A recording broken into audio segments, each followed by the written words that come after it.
Assalamualaikum warahmatullahi wabarakatuh. Perkenalkan, nama saya Muhammad Alan Rafiq dengan NPM A1H021028. Saya di sini akan mempresentasikan hasil pendidikan filsafat dengan dosen pengampu Dr. Muhammad Kristawan MPD.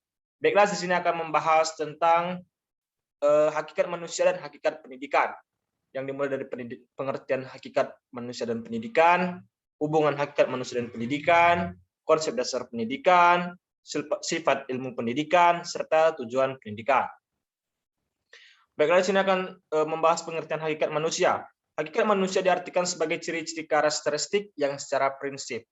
Jadi bukan hanya gradual membedakan manusia dari hewan. Adanya sifat hakikat tersebut memberikan tempat kedudukan pada manusia sedemikian rupa, sehingga derajatnya lebih tinggi daripada hewan. Wujud sifat hakikat manusia dengan maksud menjadi masukan dalam membenahi konsep pendidikan, yaitu kemampuan menjadi diri, kemampuan bereksistensi. Baiklah, selanjutnya pengertian hakikat pendidikan. Pendidikan pada hakikatnya akan mencakup kegiatan mendidik, mengajar, dan melatih. Kegiatan tersebut kita laksanakan sebagai suatu usaha untuk mentransformasikan nilai-nilai.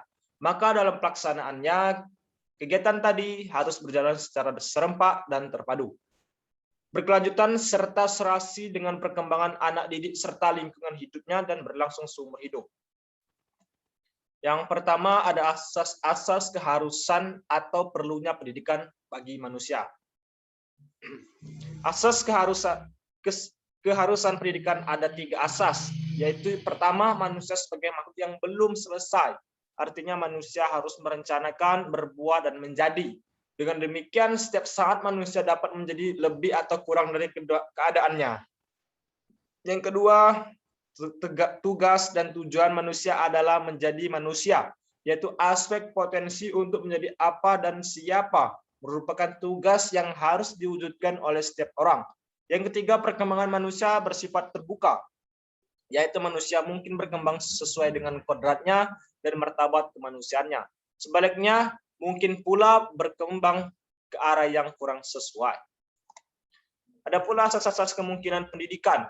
Ada 5 asas antropologi yang mendasari kesimpulan bahwa manusia mungkin dididik atau dapat dididik. Pertama, asas potensial, yaitu manusia akan dapat dididik karena memiliki potensi untuk dapat menjadi manusia.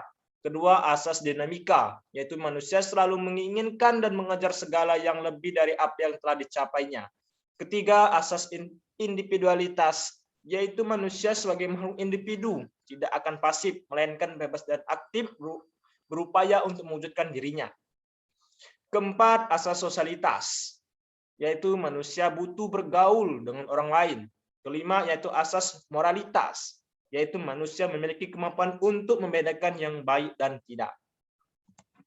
Lanjut kepada konsep dasar pendidikan. Ada beberapa konsep dasar pendidikan yang akan dilaksanakan, yaitu yang pertama, bahwa pendidikan berlangsung seumur hidup.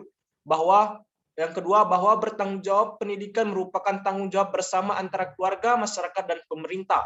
Yang ketiga, pendidikan merupakan suatu keharusan, karena dengan pendidikan manusia akan memiliki kemampuan dan kepribadian yang berkembang.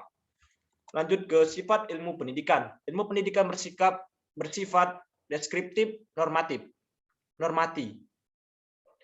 Ilmu pendidikan itu selalu berhubungan dengan soal siapakah manusia itu. Pembahasan tentang siapakah manusia biasanya termasuk dalam bidang filsafat, yaitu filsafat antropologi.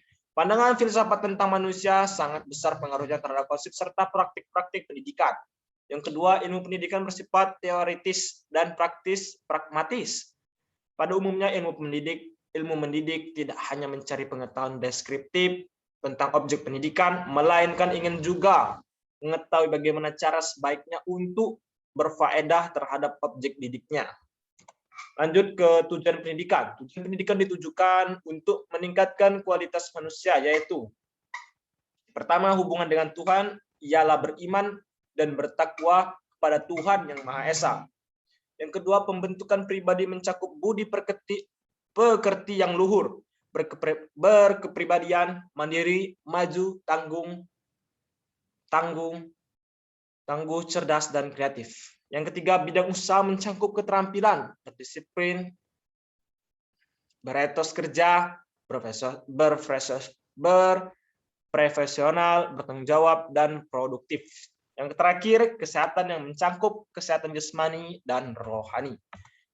Oke, mungkin cukup siang yang dapat saya sampaikan. Apabila ada kekurangan kata atau kesalahan, saya mohon maaf. Saya akhiri, wabillahi taufiq wal hidayah. Wassalamualaikum warahmatullahi wabarakatuh.